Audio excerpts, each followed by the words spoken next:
புதுச்சேரி மத்திய பல்கலைக்கழகத்தில் பாலியல் புகாருக்கு ஆளான பேராசிரியர் மீது வழக்கு பதிவு செய்து சட்டப்படி நடவடிக்கை எடுக்க வேண்டும் என காங்கிரஸ் கட்சி தலைவர் கேட்டுக் கொண்டுள்ளார்.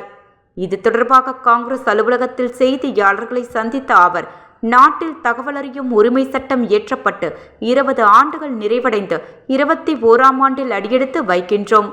காங்கிரஸ் ஆட்சியில் மக்கள் நலம் சார்ந்த பல்வேறு சட்டங்கள் கொண்டுவரப்பட்டது. ஆனால் மத்தியில் ஆளும் பாஜக அரசாங்கம் அதை செயல்படுத்தாமல் பலவீனப்படுத்துவதாக வைத்திலிங்கம் குற்றம் சாட்டினார். பல்வேறு மாநிலங்களுக்கு தகவல் அறியும் உரிமை சட்டத்தில் 11 ஆணையர்கள் நியமிக்கப்பட்டார்கள். ஆனால் தற்போது 2 பேர் மட்டுமே உள்ளனர். 9 இடங்கள் காலியாக உள்ளது. இதனால் தகவல் பெறுவதில் கால தாமதம் ஏற்படுவதாக தகவல் அறியும் உரிமை சட்டத்தின் பல தகவல்களை கொடுக்காமல் மறைப்பதற்காகவே ஆணையர்கள் நியமிக்கப்படவில்லை என்றும் குற்றம் சாட்டினார். தகவல் அறியும் உரிமை சட்டத்தின் அமைப்பினை வலுப்படுத்த வேண்டுமென்று கேட்டுக்கொண்ட வைத்திலிங்கம், நேர்மையான, நியாயமான, வெளிப்படையான அரசாங்கம் இருக்க வேண்டும் என்பதற்காகத்தான் காங்கிரஸ் அரசாங்கம் சட்டத்தை கொண்டு வந்தது.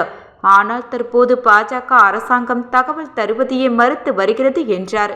பல்கலைக்கழகத்தில் போராட்டத்தில் ஈடுபட்ட மாணவர்கள் ஒரு போடப்பட்ட வழக்கை திரும்பப் பெற வேண்டும் என குற்றம் சாட்டப்பட்ட கல்லூரி பேராசிரியர் இடமாற்றம் செய்யப்பட்டு இருக்கிறார். ஆனால் அவர் மீது வழக்கு பதிவு செய்து சட்டப்படி நடவடிக்கை எடுக்க வேண்டும் என கேட்டுக்கொண்டார். பேட்டியின் போது காங்கிரஸ் சட்டமன்ற கட்சி தலைவர் வைத்தியநாதன் எம்எல்ஏ மற்றும் மூத்த தலைவர் PK தேவதாஸ் ஆகியோர் உடனிருந்தனர்.